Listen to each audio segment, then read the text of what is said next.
साध संगत जी, अपने बच्चों तो दुखी होने तो पहलों ये सोचना शुरू करो कि मैं बच्चे तो कोई अयोग गल नहीं मांग रहा, कोई अयोग इच्छा मेरी तो नहीं कि जिहड़ी मेरा बच्चा पूरी नहीं कर रहा। जे मेरी इच्छा अयोग है तो मैं उस अयोग इच्छा नूं छड्ड देवां ना। बड़े माता पिता ने जिहड़े अपने ਧੀਆਂ ਪੁੱਤਰਾਂ ਵਿੱਚ ਇੰਨਾ ਭੇਦਭਾਵ ਕਰਦੇ ਨੇ, ਇੰਨਾ ਪੱਖਪਾਤ ਕਰਦੇ ਨੇ ਕਿ ਇੱਕ ਪੁੱਤਰ ਦੀ ਜਾਇਦਾਦ ਦੂਜੇ ਨੂੰ ਦੇ ਦਿੰਦੇ ਨੇ। ਮੈਨੂੰ ਪਤਾ ਹੈ ਇੱਕ ਸਾਡੇ ਸੱਜਣ ਸਨ, ਉਹਨਾਂ ਦੀ ਮਾਤਾ ਜੀ ਬਿਰਧ ਅਵਸਥਾ ਦੇ ਵਿੱਚ ਜਦੋਂ ਸਿਰਫ ਪ੍ਰਸ਼ਾਦਾ ਪਾਣੀ ਛਕਣ ਤੱਕ ਹੀ ਕੰਮ ਸੀ ਮਾਂ ਨੂੰ, ਉਹ ਇੱਕ ਘਰ ਤੋਂ ਭਾਂਡੇ ਚੁੱਕ ਕੇ ਤੇ ਦੂਸਰੇ ਪੁੱਤਰ ਦੇ ਘਰ ਛੱਡ ਆਉਂਦੀ ਹੁੰਦੀ ਸੀ, ਜਾਣ ਕੇ ਇਹਨਾਂ ਪੱਖਪਾਤ ਕਰਦੀ ਸੀ। ਇਹੋ ਜਿਹਾ ਕੁਛ ਸਭ ਪਰਿਵਾਰਾਂ ਵਿੱਚ ਹੁੰਦਾ। माता पिता साडे वास्ते सत्कारयोग ने, भावें असीं छोटे पुत्तर हाँ भावें वड्डे हाँ, पर यह सच्चाई नूं प्रवान करन दी लोड़ है कि माता पिता सत्कारयोग हुंदियां होयां भी पक्षपात करदे ने, कर सकदे ने, ते असीं सेवा उन्हां दी फिर भी करनी है, पर वो पक्षपात तो अपना बचाव करना वो एक वक्खरी गल है। मानसिक तौर ते दुखी होया वो क्यों करी जांदे ने, वो ना साडा कुछ सवरदा ते ना वो ही करनों हटदे ने। इसे तरह बच्चों नूं पढ़ाउण तो पहलों ये ध्यान च करो कि असी बच्चों नूं वधिया पढ़ाई करवा रहे हाँ। जदों असी बच्चों नूं वधिया पढ़ाई करवाउणी है तां साडे ही बच्चों ने वो गल्लां भी पढ़ जाणियां ने जिहड़ियां सानूं चंगियां नहीं लगणियां। असी पढ़ाई इस करके करवाउणी है कि साडा बच्चा चंगा सियाणा बने, चोखे पैसे कमावे, चोखे पैसे कमा के घर लियावे, वधिया साडे मकान होण, साडे को सारियां सुख सहूलतां होण, अगों पुत्तर पोतरे दोतरे सारा परिवार दे विच खुशियां मंगल होवे। कि साडा बच्चा ओदी भी इच्छा इहो ही है कि साडी इच्छा इहो ही है। फिर की असीं जे साडी इच्छा इहो ही है कि असीं बच्चे नूं अपनी ये इच्छा दसीए कि असीं तैनूं ऐस करके पढ़ा रहे हैं, कि असीं अणदसी इच्छा तो ही अपने बच्चे तो ये आस करते पे कि साडा बच्चा इस तरह करेगा। मेरी गल फिर ध्यान नाल सुनो ते समझो प्यारिओ, जो इच्छा तुहाडे मन विच है कि तुसी अपने बच्चे नूं दसी है, पहली गल। दूसरी गल, दसन तो बाद उहदे मन च बिठाई भी हैगी है। तीसरी गल, बच्चे नूं तां पता ही नहीं कि साडे मन की इच्छा की, आपां वैसे ही अपनी इच्छा अपने मन च ही सोच के आपां बच्चे ते औखे होए जाने हैं। बच्चा इस तरह क्यों नहीं करता, इस तरह क्यों नहीं करता, क्योंकि साडी इच्छा दे विरुद्ध कर रहा हो। सो साडे बच्चे ने जदों वधिया पढ़ाई करनी है, उन्होंने बड़ी तरह की हवा उत्थे लगनी है, बड़ियां नवीआं उन्हें गल्लां उत्थों पढ़ के आउणियां ने, सज्जणा मित्रां किताबां अध्यापकां तो, ते ओ साडी सोच तो उन्हें बिल्कुल वखरिया हो जाना है। ये मन के चलो, किन्ना कि तुहाडे आखे लगेगा, किन्ना कि तुहाडी सोच मुताबिक रहेगा, ये तो हर बच्चे दा, हर माता पिता दा वक्खो वखरा, इक्को जिहा किते नहीं हो सकता। पर ये मन के चलो कि घट्टो घट अद्धो अध 50% तुहाडी सोच दे विरुद्ध तुहाडे बच्चे ने हो जाना है। ये मन के चलो तो मन सुखी रहेगा। फिर आपां पढ़ाई कराउणी है कि नहीं कराउणी। हालांकि मैं इस हक च कि पढ़ाई तो बच्चे नूं वधिया कराउणी ही चाहिदी है, बाकी संस्कार भी मिलने चाहिए ने। बच्चा साडी इच्छा भी पूरी करेगा या नहीं करेगा ये तो तुहानूं दस दिता, ये तो उन्होंने जो अगों उत्थों मिलेगा उहदे अनुसार है। आप जी ध्यान करो, जदों तुसी विहार करन जांदे हो, दुकान ते जांदे हो, राह जांदे जांदे कोई सड़क तो लंघदियां तेजी नाल कार स्कूटर लंघाउंदा ते उहदे छिट्टे तुहाडे कपड़िਆਂ ते पै जांदे ने। कपड़े गंदे हुंदे कि नहीं हुंदे? कपड़े गंदे कराउण तां नहीं सी गए। धुप्प लगदी है, गंदी हवा, भैड़ी मुश्क आउंदी है, वो धक्के ना आउंदियां ने, बिना पैसे तो आउंदियां ने। कोई सिगरट दा धुआं फूं करके साडे मूँह ते मार जांदा।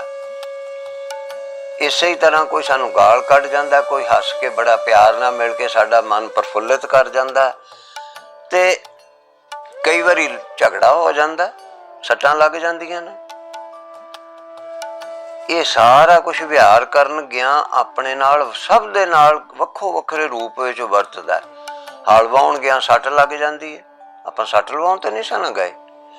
ਇਸੇ ਤਰ੍ਹਾਂ ਜਦੋਂ ਸਾਡੀਆਂ ਧੀਆਂ ਭੈਣਾਂ ਜਾਂਦੀਆਂ ਨੇ ਬਾਜ਼ਾਰ, ਕੋਈ ਉੱਥੋਂ ਕੱਪੜੇ ਖਰੀਦਣ ਜਾਂਦੀਆਂ ਨੇ, ਦਾਲ ਸਬਜ਼ੀ ਖਰੀਦਣ ਜਾਂਦੀਆਂ ਨੇ, ਉੱਥੇ ਉਹਨਾਂ ਨਾਲ ਵੀ ਇਸੇ ਤਰ੍ਹਾਂ ਹੀ ਹੁੰਦਾ। ਕਿਤੇ ਜੁੱਤੀ ਗੰਦੀ ਹੋ ਗਈ, ਕਿਤੇ ਖਾਲੀ 'ਚ ਪੈਰ ਪੈ ਗਿਆ, ਕਿਤੇ ਸੋਹਣੇ ਕੱਪੜੇ ਪਾ ਕੇ ਗਈ ਸੀ ਉਹਦੇ ਉੱਤੇ ਕਿਤੇ ਛਿੱਟੇ ਪੈ ਗਏ, ਕੋਈ ਮੋਢਾ ਮਾਰ ਕੇ ਲੰਘ ਗਿਆ, ਕੋਈ ਗਾਲ ਕੱਢ ਗਿਆ, ਕੋਈ ਮਿਹਣਾ ਦੇ ਗਿਆ, ਤੇ ਕੋਈ ਚੰਗੀ ਗੱਲ ਵੀ ਕਹਿ ਗਿਆ, ਤੇ ਕਿਤੇ ਦੁਕਾਨ ਵਾਲੇ ਨਾਲ ਝਗੜਾ ਹੋ ਗਿਆ। ਇਹ ਸਭ ਕੁਝ ਹੁੰਦਾ ਨਾ, ਕਰਨ ਤੇ ਨਹੀਂ ਸੀ ਇਹ ਗਏ। ਤੇ ਜਦੋਂ ਇਹ ਸਾਰਾ ਕੁਝ ਕਰਕੇ ਆਪਾਂ ਘਰ ਵਾਪਸ ਆਉਂਦੇ ਆ ਸ਼ਾਮ ਨੂੰ, ਉਦੋਂ ਉਹਨਾਂ ਸਾਰੀਆਂ ਚੀਜ਼ਾਂ ਦਾ ਪ੍ਰਭਾਵ ਸਾਡੇ ਮਨ ਦੇ ਉੱਤੇ ਰਹਿੰਦਾ ਹੀ ਰਹਿੰਦਾ। ਕਈਆਂ ਚੀਜ਼ਾਂ ਦਾ ਲੰਬਾ ਸਮਾਂ ਰਹਿੰਦਾ, ਕਈਆਂ ਦਾ ਥੋੜ੍ਹਾ ਸਮਾਂ ਰਹਿੰਦਾ। ਇਸੇ ਹੀ ਤਰ੍ਹਾਂ ਜਿਹੜਾ ਤੁਹਾਡਾ ਬੱਚਾ ਪੜ੍ਹਾਈ ਕਰਨ ਗਿਆ, ਉਹਨੇ ਜੋ ਜਿਸ ਤਰ੍ਹਾਂ ਦੇ ਵਿਦਿਆਲੇ ਕਾਲਜ ਦੇ ਵਿੱਚ ਉਹਨੇ ਪੜ੍ਹਾਈ ਕੀਤੀ ਹੈ, ਉਹਨੇ ਉਹਦੇ ਅਨੁਸਾਰ ਉਹਦੇ ਵਿਚਾਰ ਬਣਨੇ ਨੇ। ਜਿਹੋ ਜਿਹੀ ਸੰਗਤ ਕੀਤੀ ਉਹਦੇ ਅਨੁਸਾਰ ਬਣਨੇ ਨੇ, ਕਿਉਂਕਿ ਤੁਹਾਡੇ ਵਿਚਾਰ ਵੀ ਤੁਹਾਡੇ ਸੰਸਕਾਰਾਂ ਦੇ, ਮਾਤਾ ਪਿਤਾ ਦੇ ਚਾਰ ਚਫੇਰੇ ਦੇ ਅਨੁਸਾਰ ਹੀ ਬਣੇ ਨੇ ਜੋ ਅੱਜ ਵਿਚਾਰ ਨੇ। ਤੇ ਜੋ ਸਾਡੇ ਵਿਚਾਰ ਅੱਜ ਤੋਂ 30 ਸਾਲ ਪਹਿਲਾਂ ਸਨ, ਜੋ ਸਾਨੂੰ ਸੰਸਕਾਰ ਮਿਲੇ, ਉਹ ਅੱਜ ਅਸੀਂ ਆਪਣੇ ਬੱਚਿਆਂ ਨੂੰ ਨਹੀਂ ਦੇ ਸਕਦੇ। ਜੋ ਸਾਡੇ ਵੱਡਿਆਂ ਦੇ ਸੀ ਅੱਜ ਤੋਂ 50-60 ਸਾਲ ਪਹਿਲਾਂ, ਉਹ ਸਾਨੂੰ ਨਹੀਂ ਸੀ ਮਿਲ ਸਕੇ, ਪਰ ਕੁਛ ਮਿਲੇ ਸੀ। ਤੇ ਉਦੋਂ ਵਾਲੇ ਸੰਸਕਾਰ ਤੇ ਆਪਾਂ ਬੱਚਿਆਂ ਨੂੰ ਅੱਜ ਬਿਲਕੁਲ ਹੀ ਨਹੀਂ ਦੇ ਸਕਦੇ। ਜ਼ਰਾ ਧਿਆਨ ਨਾਲ ਸੋਚੋ। ਉਦੋਂ ਤਾਂ ਕੋਠੇ ਤੇ ਮੰਜੀ ਚਾੜ ਕੇ ਸੌਂਈਦਾ ਸੀ, ਮੀਂਹ ਆ ਜਾਂਦਾ ਸੀ ਫਿਰ ਥੱਲੇ ਭੱਜ ਜਾਈਦਾ ਸੀ, ਅੰਦਰ ਗਰਮੀ ਲੱਗਦੀ ਸੀ ਫਿਰ ਉੱਤੇ ਚੜ੍ਹ ਜਾਈਦਾ ਸੀ, ਤੇ ਜਦੋਂ ਬਹੁਤੀ ਗਰਮੀ ਹੋਵੇ ਤੇ ਫਿਰ ਖੇਸ ਗਿੱਲਾ ਕਰਕੇ ਉੱਤੇ ਲੈ ਕੇ ਸੌਂਈਦਾ ਸੀ। ਅੱਜ ਏਅਰ ਕੰਡੀਸ਼ਨ ਤੋਂ ਬਿਨਾਂ ਕਿਸੇ ਨੂੰ ਨੀਂਦ ਹੀ ਨਹੀਂ ਆਉਂਦੀ। ਇਸੇ ਤਰ੍ਹਾਂ ਸਾਰੀਆਂ ਚੀਜ਼ਾਂ ਦਾ ਹੀ ਫਰਕ ਪੈ ਗਿਆ। ਉਦੋਂ ਇੰਨੇ ਪੈਸੇ ਕਿੱਥੇ ਸੀ ਸਾਡੇ ਕੋਲ, ਅੱਜ ਇੰਨੀ ਮਾਇਆ ਆ ਗਈ, ਤੇ ਅੱਜ ਰੋਜ਼ ਹੀ ਆਪਾਂ ਵਧੀਆ ਭੋਜਨ ਖਾਂਦੇ ਹਾਂ, ਰੋਜ਼ ਵਧੀਆ ਭੋਜਨ ਖਾਂਦੇ ਹਾਂ, ਤੇ ਫਿਰ ਰੋਜ਼ ਬਹੁਤੇ ਸਵਾਦੀ ਭੋਜਨ ਖਾਣ ਕਰਕੇ ਆਪਾਂ ਬਿਮਾਰ ਵੀ ਤਾਂ ਹੁੰਦੇ ਹਾਂ। ਉਦੋਂ ਇੰਨੇ ਬਿਮਾਰ ਨਹੀਂ ਸਾਂ ਹੁੰਦੇ। ਸੋ ਇਸ ਕਰਕੇ ਜਿਵੇਂ ਉਹ ਚੀਜ਼ਾਂ ਦਾ ਫਰਕ ਪੈ ਗਿਆ, ਇਸੇ ਹੀ ਤਰ੍ਹਾਂ ਪੜ੍ਹਾਈ ਦੇ ਵਿੱਚ, ਸੰਸਕਾਰਾਂ ਵਿੱਚ, ਹਰ ਚੀਜ਼ ਦੇ ਵਿੱਚ ਫਰਕ ਪੈ ਗਿਆ। ਉਹ ਹਰ ਚੀਜ਼ ਦਾ, ਹਰ ਸੰਗਤ ਦਾ ਤੁਹਾਡੇ ਬੱਚੇ ਨੇ ਪ੍ਰਭਾਵ ਗ੍ਰਹਿਣ ਕਰਨਾ ਹੀ ਕਰਨਾ। ਤੇ ਉਸ ਪ੍ਰਭਾਵ ਗ੍ਰਹਿਣ ਕੀਤੇ ਤੋਂ ਬਾਅਦ ਉਹਨੇ ਕਿੰਨਾ ਕੁ ਤੁਹਾਡੀ ਇੱਛਾ ਪੂਰੀ ਕਰਨੀ ਹੈ, ਇਹ ਤਾਂ ਤੁਹਾਡੇ ਉੱਤੇ ਤੇ ਬੱਚੇ ਦੇ ਆਪਸੀ ਸੰਬੰਧਾਂ ਤੇ ਔਰ ਉਹ ਸੰਗਤ ਤੇ ਨਿਰਭਰ ਕਰਦਾ। ਇਸ ਕਰਕੇ ਸਾਧ ਸੰਗਤ ਜੀ,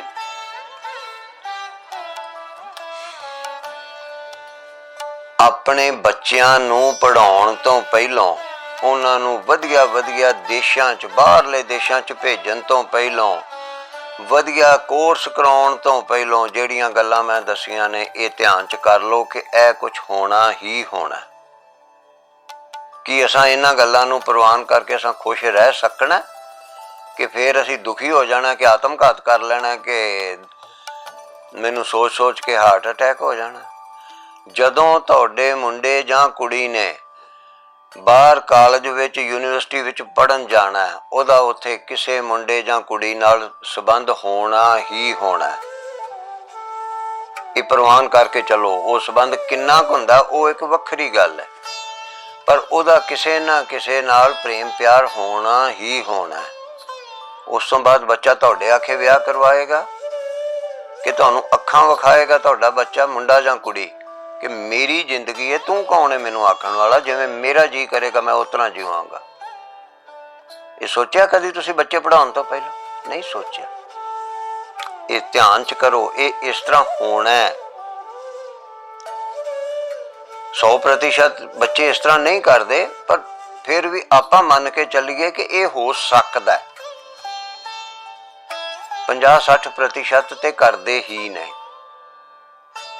ਫਿਰ ਵਿਆਹ ਤੋਂ ਬਾਅਦ ਫਿਰ ਕੀ ਹੋਣਾ? ਅਗਲੀ ਗੱਲ ਫਿਰ ਆ ਜਾਂਦੀ ਹੈ ਕਿ ਬੱਚੇ ਨੇ ਤੁਹਾਡੀ ਇੱਛਾ ਦੇ ਵਿਰੁੱਧ ਪ੍ਰੇਮ ਵਿਆਹ ਕਰਵਾ ਲਿਆ। ਚਲੋ ਤੁਸੀਂ ਵੀ ਨੱਪਿਆਂ ਘੁੱਟਿਆਂ ਕਰ ਦਿੱਤਾ। ਉਹ 2 ਮਹੀਨੇ ਨਹੀਂ ਲੰਘਦੇ ਤੇ ਉਹਨਾਂ ਦੀ ਜੁੱਤੀ ਖੜਕਣ ਲੱਗ ਪੈਂਦੀ ਹੈ। ਫਿਰ ਹੁਣ ਆਪਾਂ ਪਹਿਲੋਂ ਤੇ ਔਖੇ ਹੋਏ ਕਿ ਮੇਰੇ ਬੱਚੇ ਨੇ ਸਾਡੀ ਇੱਛਾ ਦੇ ਵਿਰੁੱਧ ਸਾਡੀ ਜਾਤ ਤੋਂ ਬਾਹਰ ਜਾ ਕੇ ਕਿਉਂ ਵਿਆਹ ਕਰਵਾਇਆ, ਸਾਡੇ ਸਮਾਜ ਤੋਂ ਬਾਹਰ ਕਿਉਂ ਕਰਵਾਇਆ। ਫਿਰ ਜਦੋਂ ਉਹਨਾਂ ਦਾ ਤਲਾਕ ਹੋਣਾ ਸ਼ੁਰੂ ਹੋ ਗਿਆ, ਜੁੱਤੀ ਹੋਣ ਲੱਗ ਪਿਆ, ਆਪਾਂ ਫੇਰ ਔਖੇ ਹੋ ਗਏ। ਫਿਰ ਅੱਗੇ ਆਪਣੇ ਪਰਿਵਾਰਾਂ ਦੇ ਵਿੱਚ ਵੀ ਨਾਰਾਜ਼ਗੀਆਂ ਤਾਂ ਪਤੀ ਪਤਨੀ ਵਿੱਚ ਹੁੰਦੀਆਂ ਹੀ ਸਨ, ਸਦਾ ਹੀ ਹੁੰਦੀਆਂ ਰਹੀਆਂ ਨੇ, ਪਰ ਉਦੋਂ ਸਮਾਜ ਦਾ, ਰਿਸ਼ਤੇਦਾਰਾਂ ਦਾ ਇੰਨਾ ਦਬਾਅ ਸੀ ਕਿ ਨਹੀਂ, ਨੱਪ ਘੁੱਟ ਕੇ ਇਕੱਠਿਆਂ ਜੀਵਨ ਕੱਢਣਾ, ਭਾਵੇਂ ਕੁਝ ਵੀ ਹੋਵੇ। ਵਿਆਹ ਹੋਇਆ ਤੇ ਇੱਥੇ ਜ਼ਿੰਦਗੀ ਕੱਢਣੀ ਹੈ, ਔਖੇ ਰਹੋ ਸੌਖੇ ਰਹੋ। ਹੁਣ ਉਹ ਗੱਲ ਨਹੀਂ ਰਹਿ ਗਈ। ਉਦੋਂ ਤਲਾਕ ਨੂੰ ਮਾੜਾ ਮੰਨਿਆ ਜਾਂਦਾ ਸੀ, ਹੁਣ ਨਹੀਂ ਮੰਨਿਆ ਜਾਂਦਾ ਉਹਨਾਂ ਮਾੜਾ। ਸੋ ਉਦੋਂ ਜਦੋਂ ਤਲਾਕ ਹੋਣੇ ਨੇ ਬੱਚਿਆਂ ਤੁਹਾਡਿਆਂ ਦੇ, ਫਿਰ ਆਪਾਂ ਕੀ ਕਰਨਾ ਜੀ? ਫਿਰ ਬੈਠ ਕੇ ਕਲਪਨਾ ਕੀ ਕਰਨਾ? ਸੋ ਇਹ ਮਾਨਸਿਕ ਦੁੱਖ ਨੇ ਜਿਹਦੇ ਤੁਹਾਡੇ ਸਰੀਰ ਨੂੰ ਕੋਈ ਪੀੜ ਨਹੀਂ ਹੋ ਰਹੀ, ਕੋਈ ਡਾਂਗ ਨਹੀਂ ਮਾਰ ਰਿਹਾ, ਕੋਈ ਬਿਜਲੀਆਂ ਨਹੀਂ ਲਾ ਰਿਹਾ, ਕੱਟ ਵੱਢ ਨਹੀਂ ਰਿਹਾ, ਕੁੱਟ ਨਹੀਂ ਰਿਹਾ। ਇਹ ਮਾਨਸਿਕ ਪੀੜਾ ਹੈ। ਤੁਹਾਨੂੰ ਕਿਸੇ ਨੇ ਗਾਲ ਵੀ ਨਹੀਂ ਕੱਢੀ, ਪਰ ਤੁਹਾਡੀ ਇੱਛਾ ਦੇ ਵਿਰੁੱਧ ਕੁਝ ਹੋ ਰਿਹਾ। ਉਸ ਸੋਚ ਕਰਕੇ ਆਪਾਂ ਆਪਣੇ ਆਪ ਨੂੰ ਦੁਖੀ ਕਰਦੇ ਪਏ। ਤੁਸੀਂ ਦੁਖੀ ਕਰ ਰਹੇ ਹੋ ਆਪਣੇ ਆਪ ਨੂੰ। ਜੇ ਉੱਥੇ ਤੁਸੀਂ ਵਿਚਾਰਵਾਨ ਬਣ ਕੇ ਇਹ ਪ੍ਰਵਾਨ ਕਰੋ ਕਿ ਇਹ ਤਾਂ ਸੰਸਾਰ ਦਾ ਚੱਲਣ, ਇਹ ਕੁਛ ਤਾਂ ਹੋਣਾ ਹੀ ਹੈ। ਅੱਜ ਯੁੱਗ ਬਦਲੇ ਵਿੱਚ ਇਹ ਕੁਛ ਹੋਣਾ ਹੈ। ਬੱਚਿਆਂ ਦੀ ਆਪਣੀ ਜ਼ਿੰਦਗੀ ਹੈ, ਅਸੀਂ ਤੇ ਥੋੜਾ ਬਹੁਤਾ ਦਖਲ ਦੇਣਾ, ਹਿਸਾਬ ਜੇ ਦਾ ਜਿੰਨਾ ਕੁ ਕਰ ਸਕਦੇ ਅਸੀਂ ਕਰ ਦਿੱਤਾ, ਨਹੀਂ ਤੇ ਬਈ ਹੁਣ ਅਸੀਂ ਕੀ ਕਰੀਏ। ਇਹ ਕਰ ਲੋਗੇ ਤੇ ਮਨ ਸੁਖੀ ਹੋ ਜਾਏਗਾ, ਮਨ ਸੁਖੀ ਹੋਏਗਾ ਤਾਂ ਤਨ ਵੀ ਸੁਖੀ ਹੋ ਜਾਏਗਾ। ਨਹੀਂ ਮੰਨੋਗੇ ਤੇ ਜਿੰਨਾ ਮਰਜ਼ੀ ਕਲਪੀ ਜਾਓ, ਬਹੁਤ ਜ਼ਿਆਦਾ ਫਰਕ ਬੱਚਿਆਂ ਨੂੰ ਨਹੀਂ ਪੈਣ ਵਾਲਾ।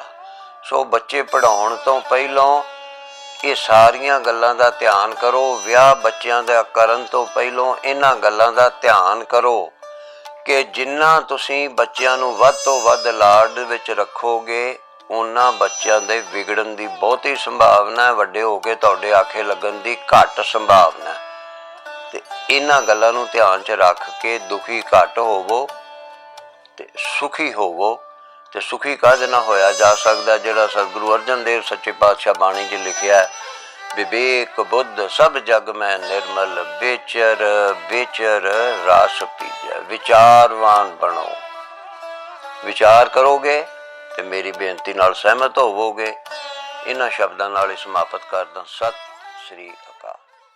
ਗੁਰ ਕਾ ਬਚਨ ਬਸੈ ਜੀ ਨਾਲੇ, ਗੁਰ ਕਾ ਬਚਨ ਬਸੈ ਜੀ ਨਾਲੇ। ਜਲ ਨਹੀਂ ਡੂਬੈ ਤਸਕਰ ਨਹੀਂ ਲੇਵੈ, ਭਾਹਿ ਨਾ ਸਾਕੈ ਜਲ।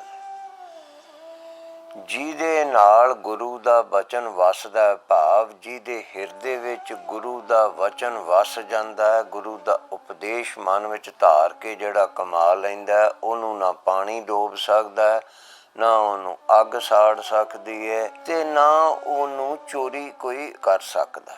ਕਿਵੇਂ? ਜੇ ਗੁਰੂ ਦਾ ਉਪਦੇਸ਼ ਹੈ ਕਿ ਤੂੰ ਸ਼ੁਭ ਕਰਮ ਕਰਨੇ ਨੇ, ਤੇ ਬਈ ਉਹ ਗੁਰੂ ਦੇ ਉਪਦੇਸ਼ ਨੂੰ, ਉਹ ਸ਼ੁਭ ਕਰਮਾਂ ਨੂੰ ਕੋਈ ਚੋਰੀ ਨਹੀਂ ਕਰ ਸਕਦਾ ਉਸ ਉਪਦੇਸ਼ ਨੂੰ, ਕਿਉਂਕਿ ਉਹ ਤੇ ਹਿਰਦੇ ਦੇ ਅੰਦਰ ਉਹ ਸੰਭਾਲੇ ਗਏ ਨੇ।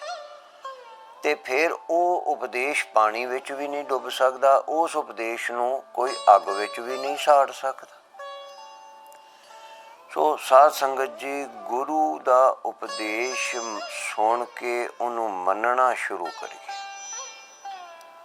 ਤੇ ਗੁਰੂ ਦਾ ਉਪਦੇਸ਼ ਕੀ ਹੈ ਕਿ ਸ਼ੁਭ ਕਰਮ ਕਰ, ਹਰਿ ਕੋ ਨਾਮ ਜਪ, ਨਿਰਮਲ ਕਰਮ। ਉਹ ਸ਼ੁਭ ਕਰਮ ਕਰਨੇ ਆਪਾਂ ਵੀ ਸ਼ੁਰੂ ਕਰੀਏ। ਜੇ ਆਪਾਂ ਗੁਰੂ ਦਾ ਬਚਨ ਮੰਨਾਂਗੇ ਤਾਂ ਫਿਰ ਸਤਿਗੁਰ ਹੋਏ ਦਿਆਲ ਸਰਦਾ ਪੂਰੀਏ, ਸਤਿਗੁਰ ਹੋਏ ਦਿਆਲ ਨਾ ਕਬਹੂ ਚੋਰੀਏ। ਜੇ ਗੁਰੂ ਦਿਆਲ ਹੋ ਜਾਵੇ, ਭਾਵ ਗੁਰੂ ਪ੍ਰਸੰਨ ਹੋਵੇ, ਤੇ ਫਿਰ ਝੋਰਾ ਨਹੀਂ ਹੁੰਦਾ। ਤੇ ਗੁਰੂ ਪ੍ਰਸੰਨ ਕਿਵੇਂ ਹੁੰਦਾ? ਸਾ ਸੇਵਾ ਕੀਤੀ ਸਫਲ ਹੈ ਜਿਤ ਸਤਿਗੁਰ ਕਾ ਮਨ ਮੰਨੇ, ਜਦ ਸਤਿਗੁਰ ਕਾ ਮਨ ਮੰਨਿਆ ਤਾਂ ਪਾਪ ਕਸੰਬਲ ਭੰਨੇ। ਉਪਦੇਸ਼ ਜੇ ਦਿੱਤਾ ਸਤਿਗੁਰੂ, ਸੋ ਸੁਣਿਆ ਸਿੱਖੀ ਕੰਨੇ। ਸਿੱਖਾਂ ਨੇ ਆਪਣੇ ਕੰਨਾਂ ਨਾਲ ਗੁਰੂ ਦਾ ਉਪਦੇਸ਼ ਸੁਣਿਆ। ਉਹ ਉਪਦੇਸ਼ ਸੁਣ ਕੇ ਜਦੋਂ ਸਿੱਖਾਂ ਨੇ ਕਮਾਇਆ ਤੇ ਫਿਰ ਗੁਰੂ ਦੀਆਂ ਖੁਸ਼ੀਆਂ ਹੋਈਆਂ। ਸਾ ਸੇਵਾ ਕੀਤੀ ਸਫਲ ਹੈ ਜਿਤ ਸਤਿਗੁਰ ਕਾ ਮਨ ਮੰਨੇ। ਸਤਿਗੁਰੂ ਦਾ ਮਨ ਜਿਹੜੀ ਸੇਵਾ ਨੂੰ ਕੀਤਿਆਂ ਮੰਨੇ, ਭਾਵ ਸੇਵਾ ਤੋਂ ਮਤਲਬ ਸਿਰਫ ਹੱਥਾਂ ਨਾਲ ਕਰਨਾ ਹੀ ਨਹੀਂ, ਸੇਵਾ ਬੜੇ ਪ੍ਰਕਾਰ ਦੀ ਹੈ। ਉਹ ਸੇਵਾ ਕੀਤਿਆਂ ਸਤਿਗੁਰੂ ਦਾ ਜਦੋਂ ਮਨ ਮੰਨਦਾ, ਉਸ ਨਾਲ ਸਤਿਗੁਰੂ ਖੁਸ਼ ਹੁੰਦਾ ਤੇ ਫਿਰ ਸਤਿਗੁਰੂ ਖੁਸ਼ੀਆਂ ਦੇਵੇ। ਹਰ ਇੱਛਾ ਪੂਰੀ ਹੁੰਦੀ ਹੈ, ਕੋਈ ਇੱਛਾ ਨਹੀਂ ਰਹਿ ਜਾਂਦੀ, ਸਭ ਇੱਛਾ ਪੂਰੀਆਂ ਹੁੰਦੀਆਂ ਨੇ।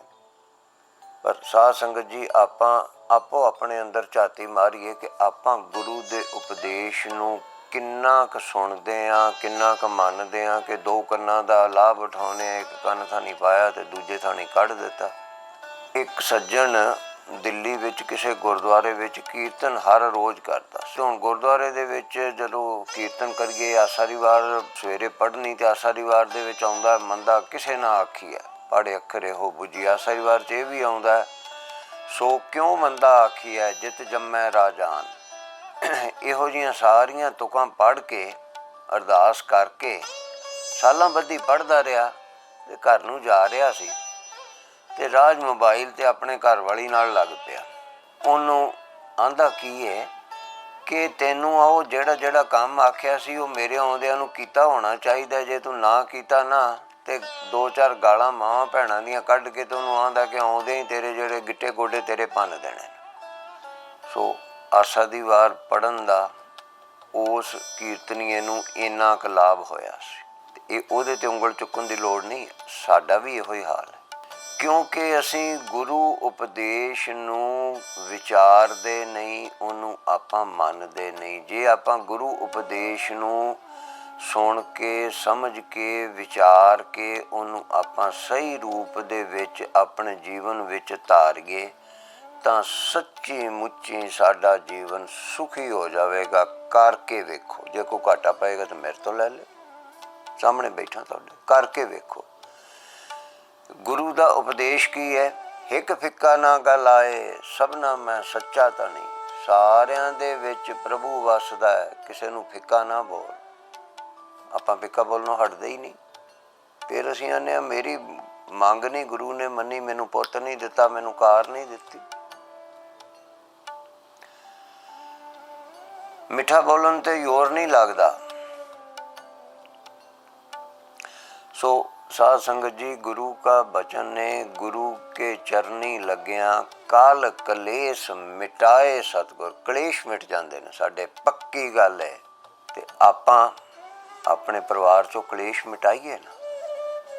कलेश मिटा के वेखो किन्ना सुखपूर्वक जीवन हुंदा। कलेश मिटाउण लई गुरु दा उपदेश धारण करन दी लोड़ है। गुरु उपदेश दे विच बहुत कुछ है।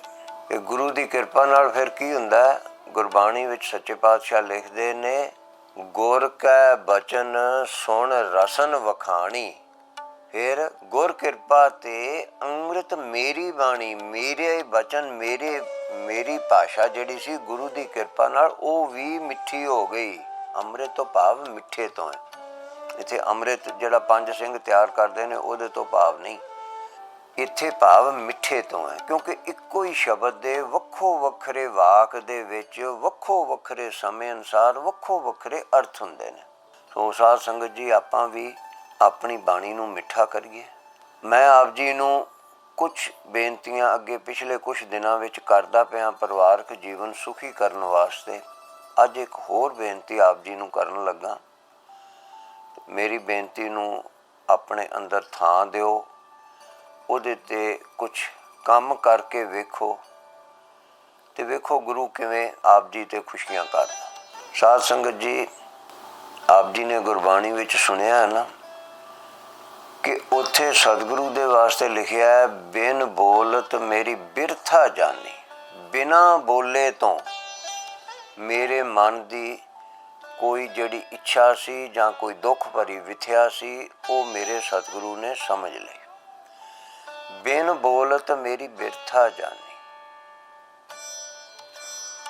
ਇਸ ਕਰਕੇ ਜਦੋਂ ਇਹ ਹੁੰਦਾ ਨਾ ਤੇ ਫਿਰ ਪ੍ਰਭ ਮੇਰਾ ਅੰਤਰਜਾਮੀ ਜਾਨ, ਅੰਦਰ ਦੀਆਂ ਬੁੱਝਣ ਵਾਲਾ ਉਹਨੂੰ ਮੰਨ ਕੇ ਤੇ ਬੜੀ ਪੱਕੀ ਫਿਰ ਸ਼ਰਧਾ ਬੱਝਦੀ। ਚਲੋ ਆਪਾਂ ਅੰਤਰਜਾਮੀ ਤਾਂ ਹੁੰਦਿਆਂ ਬੜੀ ਦੇਰ ਲੱਗਦੀ ਹੈ, ਸਮਾਂ ਲੱਗਦਾ। ਜੇ ਪ੍ਰਭੂ ਦਾ ਰੂਪ ਹੋਈਏ ਤੇ ਅਸੀਂ ਵੀ ਅੰਤਰਜਾਮੀ ਹੋ ਸਕਦੇ ਹਾਂ। ਪਰ ਆਪਾਂ ਬਾਹਰ ਜਾਮੀ ਹੋ ਜਾਈਏ। ਬਹੁਤ ਚੰਗੀਆਂ ਮਾਵਾਂ ਜਿਹੜੀਆਂ ਨੇ ਉਹਨਾਂ ਨੂੰ ਇਹ ਪਤਾ ਲੱਗ ਜਾਂਦਾ ਕਿ ਮੇਰੇ ਬੱਚੇ ਨੂੰ ਕੀ ਤਕਲੀਫ ਹੋ ਰਹੀ ਹੈ ਇਸ ਵੇਲੇ, ਮੇਰੇ ਬੱਚੇ ਨੂੰ ਕਦੋਂ ਭੁੱਖ ਲੱਗ ਪਈ ਹੈ, ਹੁਣ ਮੇਰੇ ਬੱਚੇ ਨੂੰ ਕਿਸ ਚੀਜ਼ ਦੀ ਲੋੜ ਹੈ। ਸੋ ਇਸ ਕਰਕੇ ਸਾਧ ਸੰਗਤ ਜੀ, ਉਹ ਕਿਉਂ ਪਤਾ ਲੱਗਦਾ? ਕਿਉਂਕਿ ਉਹ ਧਿਆਨ ਕੇਂਦਰਿਤ ਕਰਦੀਆਂ ਨੇ ਉੱਥੇ ਤੇ ਸਮਝਣ ਦਾ ਯਤਨ ਕਰਦੀਆਂ ਨੇ ਕਿ ਮੇਰੇ ਬੱਚੇ ਦਾ ਸਰੀਰ, ਚਿਹਰਾ ਕੀ ਮੈਨੂੰ ਦਿਸ ਰਿਹਾ ਤੇ ਉਹਦੇ ਤੋਂ ਮੈਂ ਕੀ ਅਰਥ ਕੱਢਣੇ ਨੇ। ਕਈ ਵਾਰੀ ਉਹ ਚੇਤ ਮਨ 'ਚ ਇਹ ਕੁਛ ਕਰਦੀਆਂ ਨੇ, ਕਈ ਵਾਰੀ ਅਚੇਤ ਮਨ ਵਿੱਚ ਹੀ ਇਹ ਕਰੀ ਜਾਂਦੀਆਂ ਨੇ। ਸੋ ਜੇ ਆਪ ਜੀ ਵੀ ਕਰੋਗੇ ਤੇ ਆਪ ਜੀ ਚੇਤ ਮਨ 'ਚ ਕਰੋ, ਹੌਲੀ ਹੌਲੀ ਅਰਧ ਚੇਤ ਜਾਏਗਾ, ਫਿਰ ਅਚੇਤ ਵਿੱਚ ਚਲੇ ਜਾਏਗਾ।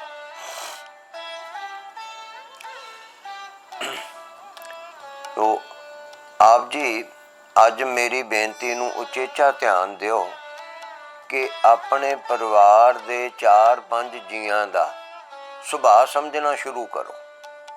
ਆਪਾਂ ਪਰਿਵਾਰਕ ਜੀਵਨ ਸੁਖੀ ਕਰਨਾ ਨਾ, ਆਪਣੇ ਪਰਿਵਾਰ ਦੇ 4-5 ਜੀਆਂ ਦਾ ਸੁਭਾਅ ਸਮਝਣਾ ਸ਼ੁਰੂ ਕਰੋ। ਕਿਵੇਂ? ਮੇਰੇ ਪਤੀ ਨੂੰ, ਮੇਰੇ ਪਤਨੀ ਨੂੰ, ਮੇਰੇ ਬੱਚੇ ਨੂੰ, ਮੇਰੇ ਪਿਤਾ ਜੀ ਨੂੰ, ਭੈਣ ਜੀ ਨੂੰ, ਭਰਾ ਜੀ ਨੂੰ, ਉਹਨਾਂ ਨੂੰ ਕਿਹੜੀ ਕਿਹੜੀ ਚੀਜ਼ ਚੰਗੀ ਲੱਗਦੀ ਹੈ। ਭੋਜਨ ਤੋਂ ਸ਼ੁਰੂ ਹੋ ਜਾਈਏ। ਕਿਸੇ ਨੂੰ ਜਲੇਬੀਆਂ ਚੰਗੀਆਂ ਲੱਗਦੀਆਂ, ਕਿਸੇ ਨੂੰ ਪਕੌੜੇ, ਕਿਸੇ ਨੂੰ ਮਿਰਚਾਂ ਵਾਲੀ ਦਾਲ ਸਬਜ਼ੀ, ਕਿਸੇ ਨੂੰ ਠੰਡੀ ਕੁਲਫੀ, ਕਿਸੇ ਨੂੰ ਰਸਗੁੱਲੇ, ਗੁਲਾਬ ਜਾਮਣ। ਮੈਨੂੰ ਢੋਕਲਾ ਜਿਵੇਂ ਚੰਗਾ ਲੱਗਦਾ ਹੁੰਦਾ ਸੀ, ਹੁਣ ਮਾਫਕ ਨਹੀਂ ਆਉਂਦਾ। ਤੇ ਜਲੇਬੀਆਂ ਬੜੀਆਂ ਪਸੰਦ ਨੇ, ਪਰ ਉਹ ਵੀ ਖਾਣੀਆਂ ਨਹੀਂ ਹੁੰਦੀਆਂ, ਮਾਫਕ ਨਹੀਂ ਆਉਂਦੀਆਂ। ਸੋ ਇਸ ਤਰ੍ਹਾਂ ਹੀ ਚਲੋ, ਮਾਫਕ ਜਿਹੜੀ ਚੀਜ਼ ਨਾ ਆਵੇ ਇੱਕ ਵੱਖਰੀ ਗੱਲ ਹੈ, ਉਹ ਨਾ ਦਿਓ ਜੇ ਕਿਸੇ ਨੂੰ ਬਿਮਾਰ ਕਰਨ ਲਈ। ਪਰ ਭਾਵ ਇਹ ਹੈਗਾ ਕਿ ਇੱਕ ਸੂਚੀ ਲਿਖ ਕੇ ਬਣਾਓ ਕਿ ਮੇਰੇ ਪਰਿਵਾਰ ਦੇ ਜੀਆਂ ਨੂੰ ਕਿਹੜੀ ਕਿਹੜੀ ਚੀਜ਼ ਪਸੰਦ ਹੈ, ਕਿਹੜੀ ਚੀਜ਼ ਖਾਣ ਦੇ ਵਿੱਚ, ਭੋਜਨ 'ਚ ਕਿਹੜੀ ਪਸੰਦ ਹੈ, ਉਹਨਾਂ ਨੂੰ ਕੱਪੜੇ ਕਿਸ ਤਰ੍ਹਾਂ ਦੇ ਪਸੰਦ ਨੇ। ਭੈਣ ਨੂੰ, ਘਰਵਾਲੀ ਨੂੰ, ਮਾਂ ਨੂੰ ਫੁੱਲਾਂ ਵਾਲੇ ਪਸੰਦ ਨੇ ਕਿ ਸਾਦੇ ਰੰਗਦਾਰ ਕਿ ਚਿੱਟੇ। ਇਸੇ ਤਰ੍ਹਾਂ ਉਹਨਾਂ ਨੂੰ ਕਿਹੜੀ ਤਰ੍ਹਾਂ ਦੇ ਗੀਤ ਪਸੰਦ ਨੇ, ਕਿਹੜੀ ਤਰ੍ਹਾਂ ਦੀਆਂ ਗੱਲਾਂ ਪਸੰਦ ਨੇ। ਕਿਉਂਕਿ ਸਾਡੀ ਆਦਤ ਇੱਕ ਵਿਸ਼ੇਸ਼ ਕਾਰਨਾਂ ਕਰਕੇ ਵਿਸ਼ੇਸ਼ ਪ੍ਰਕਾਰ ਦੀ ਬਣ ਜਾਂਦੀ ਹੈ। ਉਹਨਾਂ ਵਿਸ਼ੇਸ਼ ਪ੍ਰਕਾਰਾਂ ਦੇ ਵਿੱਚ ਸਾਡੀ ਇੱਕ ਆਦਤ ਗੱਲਾਂ ਦੀ ਵੀ ਉਚੇਚੀ ਬਣ ਜਾਂਦੀ ਹੈ।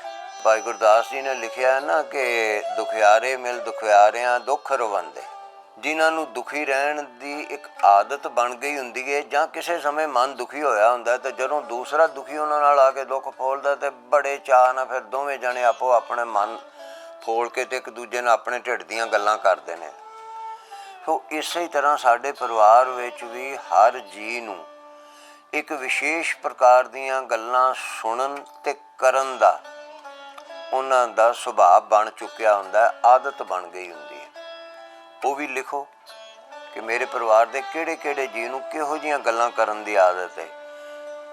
ਦਾਲ ਸਬਜ਼ੀ ਦੇ ਬਾਰੇ ਵੀ ਕਿਹੋ ਜਿਹੀ ਕਿਹੜੀ ਰਿੰਨੀ ਹੈ, ਸੂਟਾਂ ਬਾਰੇ, ਗਹਿਣਿਆਂ ਬਾਰੇ, ਗੁਆਂਢੀਆਂ ਦੀ ਚੁਗਲੀ ਕਰਨ ਬਾਰੇ, ਜਾਂ ਰਾਜਨੀਤੀ ਬਾਰੇ, ਜਾਂ ਸਿੱਖ ਪੰਥ ਬਾਰੇ, ਜਾਂ ਫਿਲਮਾਂ ਜਾਂ ਸੀਰੀਅਲ ਦੇ ਉੱਤੇ ਕੋਈ ਆਲੋਚਨਾ ਕਰਨ ਬਾਰੇ, ਜਾਂ ਆਪਣਾ ਜੀਵਨ ਉੱਚਾ। ਇਸ ਤਰ੍ਹਾਂ ਵੱਖੋ ਵੱਖਰੇ ਕਈ ਵਿਸ਼ੇ ਹੁੰਦੇ ਨੇ, ਸਿਰਫ ਇੱਕੋ ਹੀ ਨਹੀਂ ਹੁੰਦਾ। ਕਈ ਤਰ੍ਹਾਂ ਦੀਆਂ ਗੱਲਾਂ ਸੁਣ ਪੜ੍ਹ ਕੇ ਉਹ ਖੁਸ਼ ਹੁੰਦੇ ਨੇ। ਇਸੇ ਤਰ੍ਹਾਂ ਇਹ ਵੀ ਧਿਆਨ ਕਰੋ ਕਿ ਮੇਰੇ ਪਰਿਵਾਰ ਦਾ ਕਿਹੜਾ ਜੀਅ ਘਰ ਦੇ ਵਿੱਚ ਸਾਫ਼ ਸਫਾਈ ਰੱਖ ਕੇ ਖੁਸ਼ ਹੈ ਤੇ ਕਿਹੜਾ ਨਹੀਂ ਰੱਖ ਕੇ ਖੁਸ਼, ਜਾਂ ਖਲਾਰਾ ਪਿਆ ਤੇ ਪਿਆ ਹੀ ਹੈ, ਸਮੇਟ ਕੇ ਨਹੀਂ ਖੁਸ਼ ਹੈਗਾ। ਇਹ ਵੀ ਇੱਕ ਬੜੀ ਵੱਖਰੀ ਤਰ੍ਹਾਂ ਦੀ ਇੱਕ ਆਦਤ ਸਭ ਦੀ ਹੁੰਦੀ ਹੈ। ਕਿਉਂਕਿ ਇੱਕ ਸੋਚ ਤੇ ਇਹ ਹੁੰਦੀ ਹੈ ਨਾ ਕਿ ਬਿਸਤਰਾ ਜਿਹੜਾ ਹੈ ਉਹਨੂੰ ਸਾਰੇ ਨੂੰ, ਕੰਬਲ ਚਾਦਰਾਂ ਨੂੰ ਤੈਅ ਕਰਨ ਦੀ ਕੀ ਲੋੜ ਹੈ, ਮੁੜ ਕੇ ਵੀ ਤੇ ਆ ਕੇ ਸੌਣਾ ਹੀ ਹੈ ਨਾ। ਗੱਲ ਤੇ ਗਲਤ ਨਹੀਂ ਹੈਗੀ, ਗੱਲ ਤੇ ਉਹ ਵੀ ਠੀਕ ਹੈ। ਇੱਕ ਕਿਸੇ ਮਨੁੱਖ ਨੂੰ ਦੂਸਰੇ ਮਨੁੱਖ ਨੇ ਆਖਿਆ ਕਿ ਭਾਈ ਤੂੰ ਟੱਟੀ ਵਿੱਚ ਗਿਆ ਸਾਂ ਤੇ ਉੱਥੇ ਪਿਸ਼ਾਬ ਕਰਕੇ ਆਇਆ ਤੇ ਪਾਣੀ ਡੋਲ ਦੇ। ਉਹਦਾ ਅੱਗੋਂ ਉੱਤਰ ਸੀ ਕਿ ਪਾਣੀ ਡੋਲਣ ਦੀ ਕੀ ਲੋੜ ਹੈ, ਮੁਸ਼ਕ ਵਾਲੇ ਥਾਂ ਤੋਂ ਤਾਂ ਮੁਸ਼ਕ ਹੀ ਆਉਣੀ ਹੈ। ਉੱਤਰ ਉਹਦਾ ਵੀ ਠੀਕ ਹੈ, ਪਰ ਉਹਦੇ ਉੱਤਰ ਦਾ ਪ੍ਰਤੀ ਉੱਤਰ ਇਹ ਹੈ ਕਿ ਜਦੋਂ ਆਪਾਂ ਜੇ ਉੱਥੇ ਆਪਾਂ ਪਾਣੀ ਡੋਲਿਆ ਹੋਏਗਾ ਤਾਂ ਜਿੰਨਾ ਚਿਰ ਆਪਾਂ ਨੂੰ ਬਹਿਣਾ ਪਏਗਾ ਪਿਸ਼ਾਬ ਕਰਨ ਲਈ, ਉਨਾ ਚਿਰ ਆਪਾਂ ਨੂੰ ਮੁਸ਼ਕ ਨਹੀਂ ਆਏਗੀ ਜਾਂ ਬਹੁਤ ਘੱਟ ਆਏਗੀ, ਆਪਾਂ ਨੂੰ ਔਖ ਨਹੀਂ ਹੋਏਗੀ। ਸੋ ਮੇਰਾ ਗੱਲ ਦੱਸਣ ਦਾ ਭਾਵ ਇਹ ਹੈਗਾ ਕਿ ਇਹ ਵੱਖਰੇ ਵੱਖਰੇ ਤਰ੍ਹਾਂ ਦੇ ਸਭ ਦੇ ਸੁਭਾਅ ਹੁੰਦੇ ਨੇ। ਉਹ ਸਾਰੇ ਸੁਭਾਅ ਨੂੰ ਆਪਾਂ ਸਮਝੀਏ, ਆਪਣੇ ਪਰਿਵਾਰ ਦੇ ਜੀਆਂ ਦੇ ਸੁਭਾਅ ਨੂੰ ਸਮਝੋ ਤੇ ਲਿਖੋ, ਕਾਗਜ਼ ਤੇ ਸੰਗ ਨਾ ਕਰੋ, ਆਪਣੇ ਮੋਬਾਈਲ 'ਚ ਵੀ ਲਿਖੀ ਜਾਓ ਤੇ ਫਿਰ ਆਪਣੇ ਸੁਭਾਅ ਨੂੰ ਵੀ ਕੁਝ ਸਮਝੋ। ਜੇ ਆਪ ਨੂੰ ਨਹੀਂ ਸਮਝ ਆਉਂਦੀ ਤੇ ਆਪਣੇ ਬਾਕੀ ਦੇ ਜੀਆਂ ਨੂੰ ਪੁੱਛ ਲਓ ਕਿ ਮੇਰਾ ਸੁਭਾਅ ਕੀ ਹੈ। ਬੜੀ ਔਖੀ ਗੱਲ ਹੈ ਵੈਸੇ, ਪਰ ਕੁਛ ਨਾ ਕੁਛ ਤੇ ਪਤਾ ਲੱਗੇਗਾ ਹੀ ਨਾ। ਫਿਰ ਜਦੋਂ ਆਪਾਂ ਨੂੰ ਆਪਣੇ ਪਰਿਵਾਰ ਦੇ ਜੀਆਂ ਦਾ ਸੁਭਾਅ ਸਾਨੂੰ ਪਤਾ ਲੱਗ ਜਾਏਗਾ, ਫਿਰ ਆਪਾਂ ਉਹਦੇ ਅਨੁਸਾਰ ਕੁਛ ਹੱਦ ਤੱਕ ਕਿਰਿਆ ਕਰਨੀ ਸ਼ੁਰੂ ਕਰੀਏ, ਕੋਈ ਕੰਮ ਉਹਦੇ ਮੁਤਾਬਕ ਕਰੀਏ, ਉਹਦੇ ਨਾਲ ਉਹ ਪ੍ਰਸੰਨ ਹੋਣੇ ਸ਼ੁਰੂ ਹੋ ਜਾਣਗੇ। ਉਹ ਪ੍ਰਸੰਨ ਹੋਣੇ ਸ਼ੁਰੂ ਹੋ ਜਾਣਗੇ ਤੇ ਘਰ ਦਾ ਕਲੇਸ਼ ਮਿਟ ਜਾਏ। ਬੜੀ ਸੌਖੀ ਜੀ ਗੱਲ ਹੈ, ਪਰ ਬੜੀ ਔਖੀ ਗੱਲ ਹੈ, ਕਿਉਂਕਿ ਇੱਕ ਨਵਾਂ ਕੰਮ ਕਰਨਾ ਨਾ, ਨਵੀਂ ਲੀਹ ਪਾਉਣ ਲੱਗਿਆ। ਤੁਹਾਨੂੰ ਪਤਾ ਹੈ ਕਿ ਨਵੇਂ ਖੇਤਾਂ ਦੇ ਵਿੱਚ ਜਦੋਂ ਲੀਹ ਪਾਈਏ, ਕਦੀ ਟਿੱਬਿਆਂ ਦੇ ਵਿੱਚ ਗੱਡੇ ਫਸ ਜਾਂਦੇ ਨੇ ਤੇ ਕਦੀ ਮਸਤਾਨਗੜ੍ਹ ਦੀ ਚੀਕਣੀ ਮਿੱਟੀ ਦੇ ਵਿੱਚ ਫਸ ਕੇ ਉੱਥੇ ਚੂਲੇ ਗੱਡਿਆਂ ਦੇ ਟੁੱਟ ਜਾਂਦੇ ਨੇ, ਡੰਗਰ ਵਿੱਚ ਫਸ ਜਾਂਦੇ ਨੇ, ਟਰਾਲੀਆਂ ਟੁੱਟ ਜਾਂਦੀਆਂ, ਖੁੱਭ ਜਾਂਦੀਆਂ, ਬੜੀ ਮੁਸ਼ਕਿਲਾਂ ਹੁੰਦੀਆਂ ਨੇ। ਪਰ ਆਪਣੇ ਆਪ ਨੂੰ ਵੀ ਇੱਕ ਨਵੀਂ ਆਦਤ ਪਾਉਣ ਲੱਗਿਆ ਵਾਹਵਾ ਔਖ ਹੁੰਦੀ ਹੈ। ਪਰ ਜੇ ਇੱਕ ਵਾਰੀ ਪਾ ਲਓਗੇ, ਥੋੜ੍ਹੇ ਦਿਨ ਹੀ ਅਭਿਆਸ ਕਰੋਗੇ, ਫਿਰ ਹਰ ਰੋਜ਼ ਥੋੜ੍ਹਾ ਥੋੜ੍ਹਾ ਕਰਦੇ ਰਹੋਗੇ, ਉਹਦੇ ਨਾਲ ਪੱਕੀ ਗੱਲ ਹੈ ਲਾਭ ਹੋਵੇਗਾ ਹੀ ਹੋਵੇਗਾ, ਨੁਕਸਾਨ ਕੋਈ ਨਹੀਂ ਹੋਣ ਲੱਗਾ।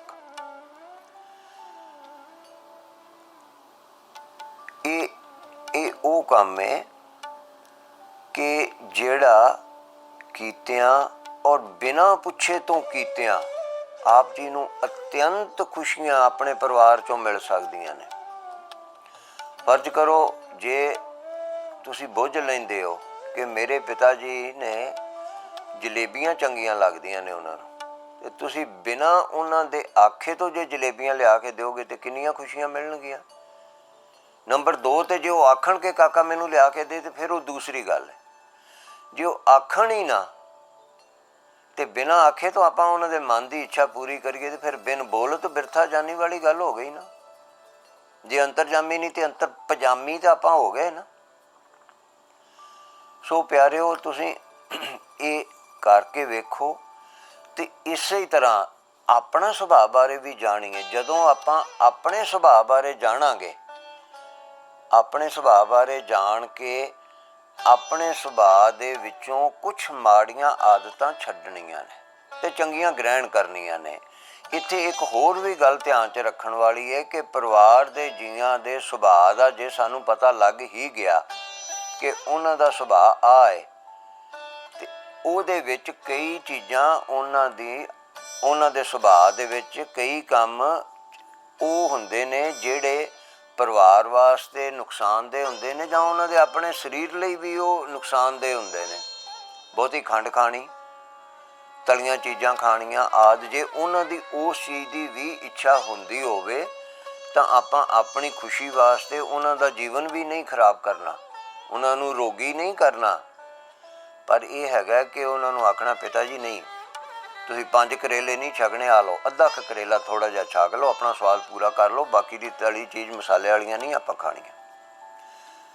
ਉਹਦੇ ਨਾਲ ਦੋਵੇਂ ਚੀਜ਼ਾਂ ਪੂਰੀਆਂ ਹੋ ਜਾਂਦੀਆਂ ਨੇ। ਸਾਰੀਆਂ ਗੱਲਾਂ ਤੇ ਨਾ ਕਿਸੇ ਦੀਆਂ ਮੰਨੀਆਂ ਜਾ ਸਕਦੀਆਂ ਨੇ ਤੇ ਨਾ ਹੀ ਮੰਨਣੀਆਂ ਚਾਹੀਦੀਆਂ ਨੇ, ਪਰ ਜਿੰਨੀਆਂ ਕੁ ਯੋਗ ਇੱਛਾਵਾਂ ਕਿਸੇ ਦੀਆਂ ਪੂਰੀਆਂ ਕੀਤੀਆਂ ਜਾ ਸਕਣ, ਸੌਖੀਆਂ ਬਹੁਤੀਆਂ ਔਖੀਆਂ ਹੋ ਕੇ ਨਹੀਂ, ਪੁੱਠੇ ਲਟਕ ਕੇ ਨਹੀਂ, ਉਹ ਕਰ ਦੇਣ ਨਾ। ਜੇ ਸਾਨੂੰ ਨੁਕਸਾਨ ਨਾ ਹੁੰਦਾ ਹੋਵੇ ਤੇ ਸਾਡੇ ਪਰਿਵਾਰ ਦਾ ਜੀ ਕੋਈ ਖੁਸ਼ ਹੁੰਦਾ ਹੋਵੇ, ਸੱਜਣ ਮਿੱਤਰ ਖੁਸ਼ ਹੁੰਦਾ ਹੋਵੇ, ਤੇ ਆਪਾਂ ਨੂੰ ਨੁਕਸਾਨ ਕੀ? ਇਹ ਕਰਕੇ ਵੇਖੋ, ਫਿਰ ਹਫ਼ਤੇ 10 ਦਿਨਾਂ ਦੇ ਵਿੱਚ ਹੌਲੀ ਹੌਲੀ ਸਭ ਦੇ ਸੁਭਾਅ ਸਮਝੋ, ਲਿਖੋ, ਫਿਰ ਇਹਨੂੰ ਆਪਣੇ ਜੀਵਨ ਦੇ ਵਿੱਚ ਢਾਲੋ। ਅਤੇ ਫਿਰ ਜੇ ਕੋਈ ਨੁਕਸਾਨ ਹੋਏਗਾ ਤਾਂ ਮੈਨੂੰ ਦੱਸ ਦਿਓ, ਜੇ ਲਾਭ ਹੋਏਗਾ ਤਾਂ ਫਿਰ ਚੁੱਪ ਕਰਕੇ ਬਾਂਹ ਸਿਰਹਾਣੇ ਧਰ ਕੇ ਸੌਂ ਜਿਓ ਜੇ, ਕਿਉਂਕਿ ਕਲੇਸ਼ ਮਿਟ ਗਿਆ ਤਾਂ ਨੀਂਦ ਚੰਗੀ ਆਉਂਦੀ ਹੈ ਨਾ। ਜਦੋਂ ਕਲੇਸ਼ ਹੋਇਆ ਹੋਵੇ ਘਰ ਦੇ ਵਿੱਚ, ਫਿਰ ਨੀਂਦ ਨੂੰ ਕੋਈ ਨਹੀਂ ਆਉਂਦੀ। ਇਸ ਕਰਕੇ ਗੁਰੂ ਚਰਨੀ ਲੱਗਣ ਦਾ ਮਤਲਬ ਇਹ ਹੈ, ਧਰਮੀ ਬਣਨ ਦਾ ਮਤਲਬ ਇਹ ਹੈ ਕਿ ਸਾਡਾ ਜੀਵਨ ਸੁਖੀ ਹੋਵੇ। ਇਹ ਜੀਵਨ ਤਾਂ ਸੁਖੀ ਹੋਏਗਾ ਜੇ ਗੁਰੂ ਕਾ ਬਚਨ ਮੰਨਾਂਗੇ। ਗੁਰੂ ਕਾ ਬਚਨ ਜਿਹੜਾ ਉਹ ਹੈਗਾ ਕਿ ਵਿਚਾਰਵਾਨ ਬਣੋ। ਵਿਵੇਕ ਬੁੱਧ ਸਭ ਜਗ ਮੈਂ ਨਿਰਮਲ, ਵਿਚਰ ਵਿਚਰ ਰਸ ਪੀਜੈ। ਸੋ ਆਪ ਵੀ ਵਿਚਾਰਵਾਨ ਬਣ ਕੇ ਇਹਨਾਂ ਸਾਰੀਆਂ ਚੀਜ਼ਾਂ ਨੂੰ ਵਿਚਾਰੋ ਕਿ ਅਸੀਂ ਦੁਖੀ ਕਿਉਂ ਹਾਂ, ਸੁਖੀ ਕਿਵੇਂ ਹੋਣਾ। ਅਤੇ ਜਿਹੜੀਆਂ ਬੇਨਤੀਆਂ ਮੈਂ ਕੀਤੀਆਂ ਨੇ ਇਹ ਬੇਨਤੀਆਂ ਪ੍ਰਵਾਨ ਕਰੋ। ਸਤਿਗੁਰੂ ਜੀ ਕਿਰਪਾ ਕਰਨ, ਆਪ ਜੀ ਦੇ ਉੱਤੇ ਖੁਸ਼ੀਆਂ ਬਖਸ਼ਣ, ਆਪ ਜੀ ਨੂੰ ਹਰੇਕ ਤਰ੍ਹਾਂ ਸੁਖੀ ਕਰਨ। ਸਾਰੇ ਹੀ ਆਖੋ ਧੰਨ ਸਤਿਗੁਰੂ ਹਰਗੋਬਿੰਦ ਸੱਚੇ ਪਾਤਸ਼ਾਹ। ਫਿਰ ਆਖੋ ਧੰਨ ਸਤਿਗੁਰੂ ਰਾਮ ਸਿੰਘ ਜੀ।